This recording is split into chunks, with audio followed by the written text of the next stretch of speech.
Aujourd'hui, les épreuves écrites du brevet d'études du premier cycle 2017 en Côte d'Ivoire. Première journée marquée par les épreuves de composition française et de physique-chimie. Grand Bassam, dans la région du sud de Comoé, le financement efficace du sport ivoirien au centre des travaux de séminaire. Enfin, 12 juin 1964 en Afrique du Sud, Nelson Mandela condamné à la prison à vie avec 7 autres membres du Congrès national africain. Merci de nous suivre. Bonsoir à tous et bienvenue. Grande concentration donc aujourd'hui chez les classes de 3e. En effet, plus de 300 000 candidats affrontent les épreuves écrites du brevet d'études du premier cycle 2017 et cela jusqu'au vendredi 16 juin prochain. Le BPC est le deuxième examen à grand tirage du pays. Alors comment se déroulent les compositions? On fait le point avec Eric Goré. Fini les oraux du BPC, place maintenant à l'écrit. Dans les centres de composition, les candidats sont en place. Ils n'ont pas droit à leur téléphone portable et éloignés de leur cartable. Dans chaque salle de classe, des surveillants. Tout cela pour éviter la tricherie. Dehors, des gendarmes ou des policiers sont visibles afin d'éviter toute perturbation. Les candidats sont concentrés sur leurs épreuves. Certains d'entre eux trouvent que les sujets sont difficiles. On nous demandait de démontrer que la forêt est importante pour nos populations, alors que je n'ai pas vu ce sujet à l'école. Ils sont stressés. En pleine composition, un d'entre eux craque. Il s'agit de camarade Wilfried, élève en classe de 3e.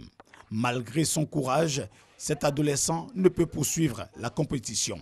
Il est très vite pris en charge par le service médical du lycée Amondi-Pierre d'Adjamé, le centre où il compose. À Yopougon, la situation est différente. La plupart des candidats rencontrés disent avoir compris les sujets. Selon eux, les épreuves sont abordables. Pour moi, c'était facile parce qu'on a traité ces genres d'exercices à l'école. Les épreuves étaient très faciles, on n'a pas eu de difficultés à faire. En fait, français avec plaisir, physique encore avec plaisir. Ceux qui ont foi en eux promettent déjà le succès à leurs parents. Je confirme à mon père et à ma mère que cette année, je vais envoyer mon BPC à la maison. Ils ne seront pas déçus de moi. Je dis à mes parents que cette année, j'aurai mon BPC parce que j'ai étudié et puis les matières, on a traité un peu à l'école. Un succès qui ne se fera pas dans la tricherie, car président et surveillant de centre veille au grain. Nous mettons l'élève dehors si l'enfant est en flagrant délit, sinon nous prenons avec un portable bien sûr, ou bien avec des formules que souvent ils mettent ça dans leur poche. Voilà, si nous voyons cela, bon, nous pouvons signaler. Pour le moment, on peut dire RAS, parce qu'il n'y a pas de perturbateurs, il n'y a rien pour le moment. Pour cette première journée, les candidats au BEPC ont affronté la composition française et la physique-chimie. Ils sont au total 355 273 à prendre part à cet examen qui va durer 5 jours.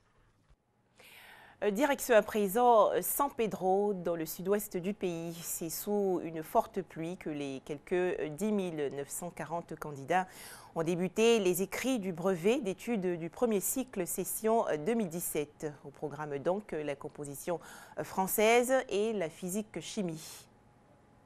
San Pedro, ce lundi matin, les conditions de déplacement très difficiles du fait de la pluie qui s'est abattue la veille sur la ville n'empêche pas le démarrage des épreuves écrites du brevet d'études du premier cycle. Les candidats, 10 940 au total, sont répartis dans 17 centres. Il est 7h30 au groupe scolaire Clé-Ange retenu pour le lancement officiel. Petit briefing au secrétariat avant le début de la composition. 7h40, la sirène retentit. Il est procédé à la vérification des enveloppes puis à leur ouverture. Quelques conseils d'usage aux candidats. L'un d'entre eux n'est pas tout à fait en règle. Les choses rentrent dans l'ordre par la suite. J'ai perdu ma convocation. Peut-être c'est quand mon cahier en route, j'ai perdu ça. Mais quand je suis arrivé à l'école, j'ai retiré ma convocation pour voir mon numéro de table. Je n'ai pas vu, donc je me suis retenu au Carrefour. Les candidats trouvent les épreuves abordables après en avoir pris connaissance. Nous commençons par la composition française et je vois que cette épreuve est abordable parce Parce que d'abord, pour le test argumentatif, on avait déjà fait un test en classe qui porte un peu sur ça. Au centre visité, le collège KFW, collège public, délocalisé au groupe scolaire Bardo Nord. Toutes les conditions sont réunies.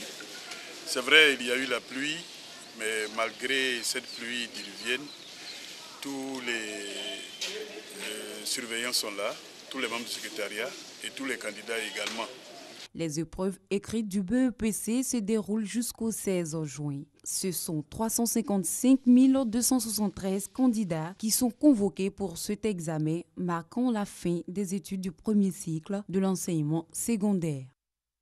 Voilà un reportage de Sam Conan et Malika Koulibaly.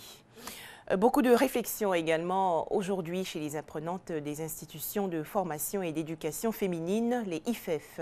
Plus de 500 repartis sur 7 centres, dont 2 à l'intérieur du pays, entament les examens de fin de formation. Au programme, plusieurs disciplines et spécialités, dont la couture et la pâtisserie. Le point avec Astou Touré. Ce geste marque le début des épreuves de fin d'année dans les 7 centres d'examen de l'Institut de formation et d'éducation féminine IFEF. Cette journée commence par les épreuves de broderie-main et de crochet. En ce jour qui marque la fin de 3 années de formation à l'IFEF, Mariatou Koné, ministre de la Femme, de la Protection de l'Enfant et de la Solidarité, s'est dite satisfaite du déroulement des épreuves. Je suis heureuse de savoir que tout le monde a reçu son matériel. Nous avons 589 candidats. Parce qu'il y a des hommes et des femmes. Aujourd'hui, c'est la journée optionnelle, c'est-à-dire les matières optionnelles, c'est-à-dire, vous avez vu avec moi, crochet et puis broderie. Au fil du temps, on va passer aux disciplines obligatoires qui sont la couture, la pâtisserie et l'éducation familiale. En plus d'Abidjan, ils sont venus de plusieurs autres villes de l'intérieur du pays, telles que Tanda, Abangourou, Divo, Lakota, peu importe la distance. Je suis prête à traverser même l'Afrique pour avoir mon diplôme. Si ce n'était pas à l'IFEF de Port-Boué, que c'était au bout du monde, j'allais faire l'effort même d'être présente. Prosper est le seul homme de ce centre de 112 candidats. La couture est sa passion. J'aime la couture, je voulais me former pour mieux avoir de connaissances. Les épreuves dureront 5 jours et les résultats sont attendus à la fin du mois d'août. Rappelons que l'IFEF existe depuis 1958 et compte 106 écoles. Des nouvelles sportives à présent. Comment financer efficacement le sport ivoirien? Experts, secteur privé et ministère technique réfléchissent sur cette question à Grand Bassam, dans la région du sud Comoé. Leurs travaux vont s'achever le mercredi 14 juin prochain. Les explications de Sébastien Ouyen du service sport. En Côte d'Ivoire, le financement du sport repose essentiellement sur l'État. C'est lui qui prend en charge les frais liés aux compétitions internationales, la construction des infrastructures sportives et à l'octroi de subventions aux fédérations sportives pour le développement de leurs activités. C'est pourquoi, selon le coordonnateur général de ce projet, Moumouni Silla, ce séminaire de Grand Bassam constitue un cadre d'échange afin de trouver des solutions adéquates au profil des fédérations sportives et aux sportifs. Il s'agira donc de dégager les meilleures stratégies au niveau du financement du sport en Côte d'Ivoire. Comment trouver l'argent pour faire face aux besoins des fédérations sportives? Car l'État fait des efforts, mais insuffisants. Les besoins du mouvement sportif sont de plus en plus nombreux, alors que les ressources de l'État mises à la disposition du sport stagnent. Il apparaît donc nécessaire, voire indispensable, d'explorer d'autres voies et d'élaborer de nouvelles stratégies de financement complémentaires en vue de la mise en œuvre de la politique nationale des sports 2016-2020. Le secteur privé, les partenaires au développement ou même certains mécanismes de financement ont été sollicités pour apporter leur expertise afin de mobiliser les moyens pour le développement du sport en Côte d'Ivoire. L'est de la République démocratique du Congo, secoué par l'attaque d'une prison. Des hommes armés ont tué 11 personnes, dont 8 surveillants pénitentiaires. Les assaillants ont également contribué à libérer plus de 900 détenus. Un couvre-feu a été décrété dans la localité. Plus de 200 personnes interpellées aujourd'hui dans 2 villes russes, notamment Moscou et Saint-Pétersbourg. C'était lors de manifestations anticorruption organisées à l'appel de l'opposant Alexei Navalny. Ce dernier a été lui-même arrêté quelques heures plus tôt. Enfin, 12 juin 1964, en Afrique du Sud, prison à vie pour Nelson Mandela. Les charges qui pèsent sur le combattant de l'apartheid et ses 7 autres co-accusés du Congrès national africain sont lourdes. Complot visant à renverser le gouvernement et autres actes de sabotage. Les explications de Herman Niamia. Nelson Rolihlahla Mandela, dont le nom du clan tribal Madiba, est né le 18 juillet 1918 à Mvezo, Union d'Afrique du Sud. Devenu avocat après avoir obtenu un diplôme en droit en 1942 à l'université du Witwatersrand de Johannesburg, il entre à l'ANC, l'African National Congress, qui est alors un parti politique modéré de la bourgeoisie noire. Il participe à la lutte non violente contre les lois de l'apartheid mises en place par le gouvernement du Parti national à partir de 1948. L'ANC est interdit en 1960 et la lutte pacifique ne donnant pas de résultats tangibles, Mandela fonde et dirige la branche militaire de l'ANC en 1961 qui mène une campagne de sabotage contre des installations publiques et militaires.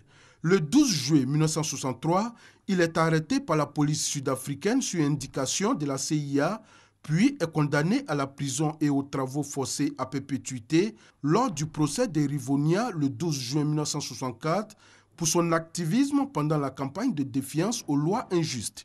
Dès lors, il devient un symbole de la lutte pour l'égalité raciale et bénéficie d'un soutien international croissant. Après 27 années d'emprisonnement dans des conditions souvent très dures, Mandela est relâché le 11 février 1990 et soutient la réconciliation et la négociation avec le gouvernement du président Frédéric de Klerk. En 1993, il reçoit avec ce dernier le prix Nobel de la paix pour avoir conjointement et pacifiquement mis fin au régime d'apartheid et jeté les bases d'une nouvelle Afrique du Sud démocratique. Après une transition difficile où de Klerk et lui évitent une guerre civile entre les partisans de l'apartheid, ceux de l'ANC et ceux de l'Inkatha à dominante Zoulou, Nelson Mandela devient le premier président noir d'Afrique du Sud en 1994. Il mène une politique de réconciliation nationale entre noirs et blancs. Il lutte contre les inégalités économiques, mais néglige le combat contre le sida en pleine expansion en Afrique du Sud. Après un unique mandat, il se retire de la vie politique active, mais continue à soutenir publiquement le Congrès national africain tout en condamnant ses dérives. Impliqué par la suite dans plusieurs associations de lutte contre la pauvreté ou le sida, élevé au rang de patrimoine commun de l'humanité, il demeure une personnalité mondialement écoutée au sujet des droits de l'homme et est salué comme le père d'une Afrique du Sud multiraciale et pleinement démocratique, qualifiée de nation arc-en-ciel. Il tire sa révérence le 5 décembre 2013 à l'âge de 95 ans. Voilà, merci d'avoir suivi ce journal supervisé par Thomas Guessambi et surtout restez avec nous sur RTI2.